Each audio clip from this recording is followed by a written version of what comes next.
जय हिंद, नमस्ते, वेलकम मेरे शेरों श्रेणियों। क्या हाल चाल आप सभी के? आई होप आप सब बढ़िया हैं और बहुत बढ़िया तरीके से आप अपनी प्रिपरेशन कर रहे होंगे। तो एनडीए का एग्जाम आपका 12 अप्रैल को एनडीए 01 2026 का आपका एग्जाम है और उस एग्जाम की प्रिपरेशन आई थिंक आपकी बहुत अच्छे तरीके से चल रही होगी। कॉन्सेप्ट आपके ऑलमोस्ट सारे सब्जेक्ट जो हैं उनके अंदर बहुत अच्छे तरीके से कवर हो चुके होंगे। बारी है अब प्रैक्टिस की। तो आज का ये वीडियो उन बच्चों के लिए है जिन बच्चों को बहुत अच्छा स्कोर करना है। मतलब जैसे मान लो कि एनडीए के एग्जाम में रिटन क्वालिफाई करने के लिए बेसिकली 330 के अप्रोक्स मार्क्स की जरूरत है अगर मेल कैंडिडेट्स हैं, और अगर फीमेल कैंडिडेट हैं उनके लिए 400 प्लस मार्क्स की जरूरत होगी। तो भाई दोनों के लिए ये तो केवल क्वालिफाई करने के लिए है। अगर फाइनल सिलेक्शन यदि आप रैंक में आना चाहते हो तो रैंक में आने के लिए तो आपको और अच्छे स्कोर की जरूरत होगी।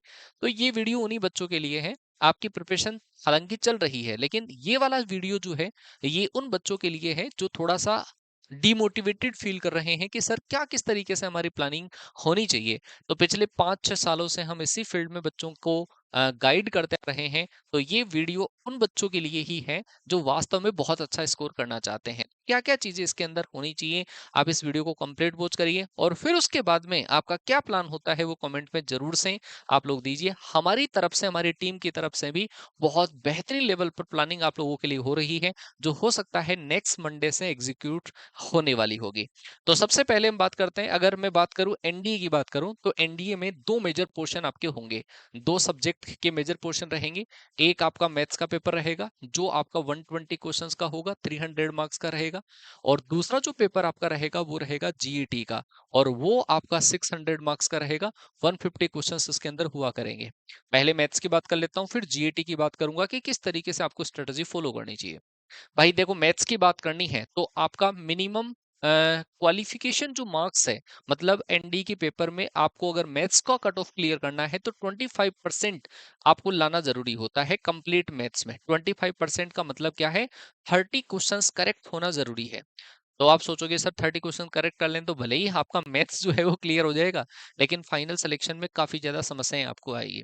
अच्छा, बात इसमें भी ऐसी की ऐसी है। 150 क्वेश्चंस का आप 25% निकाल लो। 25% से आपका जीएटी का पोर्शन भले ही क्लियर हो जाएगा, लेकिन रैंक में आने के लिए तो आपको दोनों सब्जेक्ट का कंट्रीब्यूशन चाहिए। दोनों का इस तरीके से सामंजस्य आपको बिठाना पड़ेगा कि आप रैंक के अंदर आओ और एक बहुत अच्छा स्कोर आप ले आओ।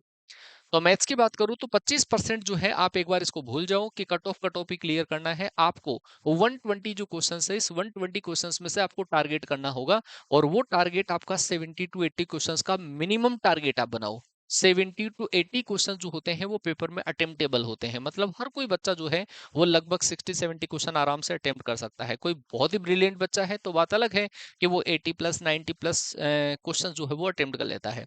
अगर आप इतना स्कोर करते हैं, मतलब इतने क्वेश्चन अगर आप सही करते हैं, तो आप मान के चलो कि आपका जो स्कोर है वो लगभग 170 के आसपास, 170 प्लस का स्कोर आप मैथ्स में करने की कोशिश करो। 150 भी आता है, कोई बुरा नहीं है। 150 के आसपास अगर स्कोर मैथ्स में आता है तो भी आपका बहुत अच्छा स्कोर माना जाएगा।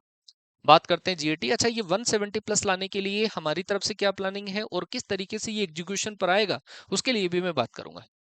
जीएटी की अगर मैं बात करूं तो जीएटी के अंदर आपके पास बेसिकली 3 सेगमेंट्स हुआ करते हैं। इंग्लिश 50 क्वेश्चंस का होगा, जीके वाला जो पोर्शन है वो आपका 50 क्वेश्चन का रहेगा, जीएस वाला जो पोर्शन है वो आपका 50 का रहेगा। इसमें हाई स्कोरिंग जो आपके, जो ज्यादा टफ क्वेश्चंस नहीं आया करते हैं, हालांकि पैटर्न जरूर चेंज होता है, लेकिन ये 200 मार्क्स का जो आपका इंग्लिश होता है इसमें से आप अटेम्प्ट करिए।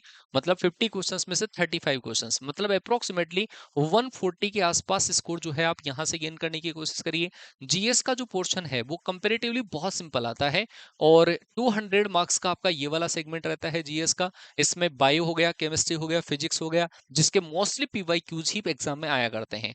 तो आप यहां से भी कम से कम 150 के आसपास स्कोर करने की कोशिश करो। रहा आपके पास जीके का, जिसके अंदर जो ज्यादा हाई वेटेज वाला पोर्शन है जैसे जियोग्राफी का हो गया है ना, तो जियोग्राफी वाले पोर्शन को उठाने की कोशिश करो, और यहां से कम अप्रोक्सीमेटली आप ट्राई करो कि 100 के आसपास जो मार्क्स है आपका आ जाए, या 100 भी नहीं आता, 70-80 के आसपास। तो आप इन सारे को अगर मैच करते हैं, इतना इतना आई थिंक टारगेट रखते हैं, तो आपका स्कोर जो है वो 400 नहीं, 450 टू 500 के बीच में आपका लगभग स्कोर हो जाता है। लेकिन आपको बेसिकली टारगेट इतना इतना ही करना पड़ेगा। कोई बच्चे की मैथ्स वीक है तो आपको इधर वाले सब्जेक्ट में से आपको थोड़ा सा इंप्रूव करना पड़ेगा, और अगर इधर से अगर वीक है तो फिर मैथ्स को इंप्रूव करना पड़ेगा। अच्छा, इसके लिए क्या कि सर इतना-इतना स्कोर हम एग्ज़ाम में कर पाएँ, तो उसके लिए हमें क्या ज़रूरी है? उसके लिए सबसे इम्पोर्टेंट जो बात है, जो आप ये सारा स्कोर इतना-इतना स्कोर कर पाओ, उसके लिए अगर मैं पहले मैथ्स की बात करूँ, वैसे हालाँकि सारे सब्जेक्ट की कॉमन सी बात है, लेकिन मैथ्स एक डिफरेंट है जिसमें पैटर्न ऑलमोस्ट फिक्स सा रहता है। तो सबसे पहली बात ये है कि मैथ्स का आप रिवीजन जो है, वो बहुत ही बेहतरीन तरीके से करिए। रिवीजन का मतलब क्या है? जैसे आपका कॉन्सेप्ट क्लियर हो चुका है, प्रैक्टिस आपने थोड़ी बहुत कर ली है। अब आप एक रिवीजन की स्ट्रेटजी बनाइए कि आज हमें 2 टॉपिक कवर करने हैं, कल प्रैक्टिस करनी है, फिर 2 टॉपिक कवर करने हैं, फिर प्रैक्टिस करनी है। और उसमें भी आपको ध्यान रखना पड़ेगा हाई वेटेज वाले टॉपिक, हाई वेटेज वाले जो टॉपिक है वो आपको सबसे ज़्यादा ध्यान रखने पड़ेंगे। तो मेरे पास कुछ टॉपिक ऐसे हैं जिनका वेटेज एग्ज़ाम में बहुत ज़्यादा रहता है और हर बार एग्ज़ाम में इतने-इतने क्वेश्चंस आते ही आते हैं। अगर आपको टारगेट करना है 160 170 कम से कम मिनिमम स्कोर करना है तो ये टॉपिक पक्के कर लो। और उनमें से सबसे पहला टॉपिक मैट्रिक्स। मैट्रिक्स के 5 क्वेश्चंस हैं, वो एग्जाम में आएंगे। सेम इसी तरीके से डिटरमिनेंट के 5 क्वेश्चंस, दोनों के मिला के 10 क्वेश्चंस आते हैं। वेक्टर के 5 क्वेश्चंस, 3D के 5 क्वेश्चंस हो गए। प्रोबेबिलिटी के 8 से लेकर 10 क्वेश्चन, ज्यादा भी आते हैं, मैं मिनिमम टारगेट बता रहा हूँ 8 से लेकर 10। स्टेटिस्टिक्स के 8 से लेकर 10 क्वेश्चंस हो गए। पीएनसी के 5 क्वेश्चन हो गए। फंक्शन के 12 से लेकर 15 क्वेश्चंस हो गए। ट्रिग्नोमेट्री के 10 से लेकर 12 क्वेश्चन हो गए। और क्वाड्रेटिक एंड कॉम्प्लेक्स से 6 से 8 क्वेश्चन। अगर आप इन टॉपिक और सारे टॉपिक को आप स्किप कर दें, अच्छा इसमें एक और टॉपिक हाई वेटेज वाला मैं इंक्लूड और करूंगा, that is definite integration. Definite integration जिसके अच्छे क्वेश्चंस आते हैं, 4-5 क्वेश्चन एग्जाम में आते हैं डेफिनेट इंटीग्रेशन के। अगर आप इन टॉपिक्स को अच्छे तरीके से कर लें, चाहे नॉन मैथ्स का बच्चा है वो भी इन टॉपिक्स को अच्छे से कर सकता है, चाहे मैथ्स का बच्चा है तो इन टॉपिक्स को और सॉलिड कर सकता है। ये अप्रोक्सीमेटली आपका यहाँ से जो टारगेट है 70 प्लस क्वेश्चंस का बन जाता है।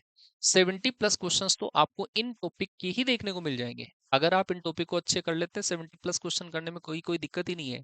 बस ये है कि आपको पेपर पैटर्न समझ में आए और आप एग्जाम में क्वेश्चन सेलेक्ट कर पाए। ठीक है, बस इतना सा आपको ध्यान रखना होता है। तो हाई वेटेज टॉपिक है, आप एक बार इनका स्क्रीनशॉट ले लीजिए और इन टॉपिक्स को आप सबसे पहले कवर करने की कोशिश करिए। अच्छा सर, आपकी तरफ से क्या होगा? हमारी तरफ से एक हम बहुत ही इंपॉर्टेंट सीरीज आप लोगों के लिए फ्री प्रैक्टिस सीरीज स्टार्ट करने वाले हैं, जो आई थिंक आपकी मंडे से स्टार्ट हो जाएगी। अदरवाइज उसका जो प्लान है वो हम आपको बता देंगे, उस तरीके से आपको फॉलो करना है। सेम इस तरीके से आपको एक डेट शीट मिलेगा। मैथ्स की बात करूं तो एक डेट शीट मिलेगा। पहले मैं बता दूंगा कि इस वाले वीक में आपके कौन से टॉपिक होने वाले हैं और हर क्लास में अगला टॉपिक जो है वो मैं बता दूंगा। तो आप एक दिन के गैप से वो क्लासेस जब हुआ करेगी, तो एक दिन आपने मैट्रिक्स एंड डिटरमिनेंट पढ़ लिया, फिर गैप में आपने एक दिन का रिवाइज कर लिया। तो अगर आई थिंक मेरे हिसाब से आप इस तरीके से रिवाइज करते हैं और सबसे पहले हाई वेटेज टॉपिक को रिवाइज कर देते हैं, तो टेंशन बर्डन बहुत हद तक कम हो जाएगा। क्योंकि इस पहले हम सेफ जोन में तो पहुंचे, उसके बाद में है कि आगे स्कोर हम कर पाए। तो भाई सबसे इंपॉर्टेंट चीज जो मैंने आपको बता दी है वो ये है कि हाई वेटेज वाले जो टॉपिक हैं उनकी तरफ आपको फोकस सबसे पहले करना है, हाई वेटेज। और मैं पहले जब रिवीजन प्लान लेकर आऊंगा, उस रिवीजन प्लान में हाई वेटेज वाले टॉपिक को ही मैं सबसे पहले आपको करवाऊंगा।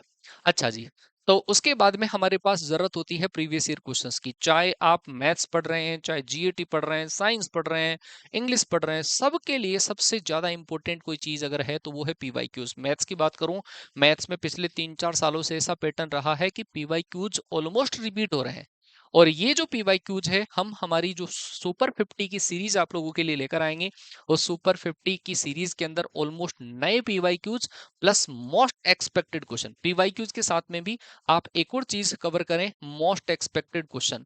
अब बच्चा कहे कि सर हमें मोस्ट एक्सपेक्टेड क्वेश्चंस का पता नहीं चलेगा, तो भाई वो जिम्मेदारी है हमारी। मोस्ट एक्सपेक्टेड क्वेश्चंस करवाने की जिम्मेदारी हमारी है।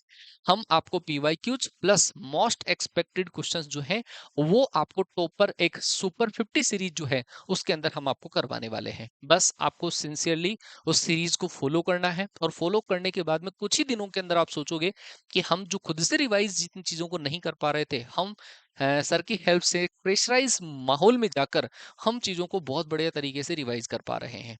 ठीक है, तो आप इनको जरूर से ध्यान दे लें, क्योंकि ये जो रिवीजन प्लान आएगा बहुत सोच समझकर डेट शीट आपकी बनाई जाएगी और ऑलमोस्ट सारे टॉपिक उसमें कवर होंगे। अभी कुछ बच्चों का जैसे मानना है कि उन बच्चों को पता ही नहीं है, अभी हाल फिलहाल में प्रिपरेशन एनडीए कर रहे हैं, लेकिन उनको पता नहीं इस टॉपिक से इतने क्वेश्चंस आते हैं।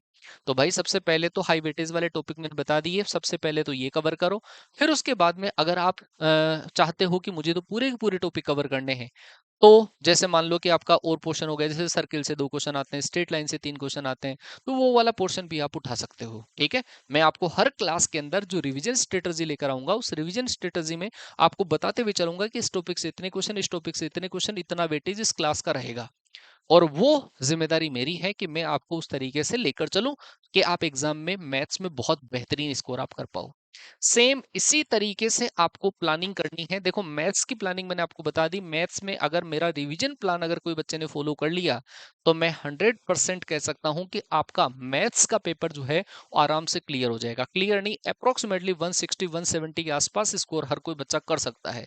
लेकिन बात ये है कि हम तो भाई सिंसियरली क्लासेस आप लोगों के लिए अरेंज करें, फिर आप लोग उन क्लासेस को तवज्जो ना दो, तो फिर कहीं न कहीं माहौल गड़बड़ा जाता है। भाई हम जिस इंटेंशन के साथ में आपके साथ में काम करेंगे, वही इंटेंशन आपको भी क्लासेस के अंदर दिखाना पड़ेगा, आपको इंटरेस्ट लेना पड़ेगा, खुद से पढ़ना पड़ेगा, रिवाइज़ करना पड़ेगा और फिर डाउट हमारे साथ में डिस्कशन करने होंगे। तब जाके आप मैथ्स में बहुत अच्छा स्कोर कर पाओगे। सेम स्ट्रेटजी आप फॉलो करना जीएटी के अंदर। जीएटी के अंदर भी मैं ट्राई करूंगा इंग्लिश वाले सर से, और बाकी जियोग्राफी सारे जो टॉपिक है आपको इस तरीके से बता दिए जाएं पहले कि इस वाले वीक में हम ये पढ़ने वाले हैं, और हर क्लास हम ट्राई करेंगे एक दिन के गैप पे आए, ताकि आपको उस टॉपिक को, सब्जेक्ट को रिवाइज करने का बेहतरीन तरीके से टाइम मिल जाए। तो भाई ये स्ट्रेटजी आई थिंक आपको बहुत, आप लोगों के लिए बेनिफिशियल रहेगी, क्योंकि जब तक हम ये नहीं समझ पाते कि इस टॉपिक का प्रीवियस ईयर क्या है, इसका मोस्ट एक्सपेक्टेड क्वेश्चन क्या है, इस टॉपिक का वेटेज क्या है, इस बार ऐसा हुआ था, पिछली बार ऐसा हुआ था, जब तक ये नहीं समझेंगे तब तक मैथ्स या एनडी का जो पेपर है वो क्लियर नहीं हो पाएगा। तो आई थिंक हमारे 5-6 सालों का जो पिछला एक्सपीरियंस है वो हम आप लोगों के लिए झोंकने की कोशिश कर रहे हैं, झोंकने की कोशिश करते रहेंगे। बस यही है कि आपको उस प्लान को फॉलो करना है, इस स्ट्रेटजी को फॉलो करना है। हमेशा ऐसा कोई सब्जेक्ट आपका नहीं होना चाहिए जिसके पीवाईक्यूज आपने ना करे हो, और रिवीजन आपका उस टॉपिक का होना ही होना चाहिए। आप खुद से ऐसा सोचने की कोशिश करोगे कि आगे वाले 3 दिनों के अंदर मैं ज्योग्राफी कंप्लीट कर लूँ, तो भाई वो 1 दिन फॉलो होता है, फिर 2 दिन फॉलो नहीं हो पाएगा। लेकिन आपको इस तरीके से रिवीजन दिया जाए कि आपको 1 दिन ज्योग्राफी पढ़कर फिर उसका टेस्ट लगाना है, अगले दिन मेरे साथ में प्रैक्टिस करनी है, प्रीवियस ईयर क्वेश्चंस के साथ में प्रैक्टिस करनी है। तो आई थिंक आप लोग तैयार रह जाएँगे और आप उसको सिस्टमैटिक फॉलो भी कर लेंगे। तो आप लोगों के लिए ऐसी बहुत ही शानदार सी प्लानिंग जो है हमारी टीम कर रही है। बस आप लोग विश्वास बनाए रखिए, क्योंकि जो टीम आपके साथ काम कर रही है वो अपने आप में महारत हासिल करती है, अपने आप में महारत हासिल है। अच्छा, ऐसा नहीं है कि हम आपको सुपर 50 की सीरीज के बाद में ही आप लोगों का मतलब सिलेबस खत्म कर देंगे, ऐसा नहीं है। आपको प्रैक्टिस के साथ में भी हम लास्ट में कुछ और चीजें जो है, मैराथन बड़ी क्लासेस जो है वो भी आप लोगों के लिए प्लान करेंगे। ठीक है भाई? तो उम्मीद है कि आप लोग जो मैंने स्ट्रेटजी बताई है, कंप्लीट रिवीजन प्लान जो आई थिंक आपका हो जाएगा, मंडे से स्टार्ट हो जाएगा, नेक्स्ट मंडे से स्टार्ट हो जाएगा। उस मंडे से उस प्लान को आप फॉलो करने के लिए तैयार रहेंगे। और अगर तैयार हैं तो कमेंट ज़रूर करके बताना कि हाँ सर, हम इस स्ट्रेटजी को फॉलो करने के लिए तैयार हैं। क्योंकि जो ये सारी चीज़ें, revision, high weightage topic, PYQs, most expected question, test कहाँ से लगाने हैं, मॉक टेस्ट कहाँ से लगाने हैं, जब टीचर आपके साथ में लाइव खड़ा होगा, आप कहीं डाउट वगैरह पूछोगे तो टीचर तैयार रहेगा, एक्टिवेटेड रहेगा अपने आप में, और वो अपना पूरा एक्सपीरियंस आपके सामने झोंकने की कोशिश करेगा। ठीक है? तो ये सारी जो क्लासेस है, लाइव क्लासेस है, आप इन क्लासेस के अंदर जरूर से आइएगा।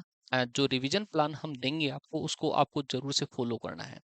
इसी उम्मीदों के साथ में आपसे मुलाकात होती रहेगी। अगर आपका बेसिकली और कोई डाउट है कि सर ये टॉपिक कोई टफ लगता है, इस टॉपिक को वापस करा दीजिए, तो हम तैयार हैं उसके लिए।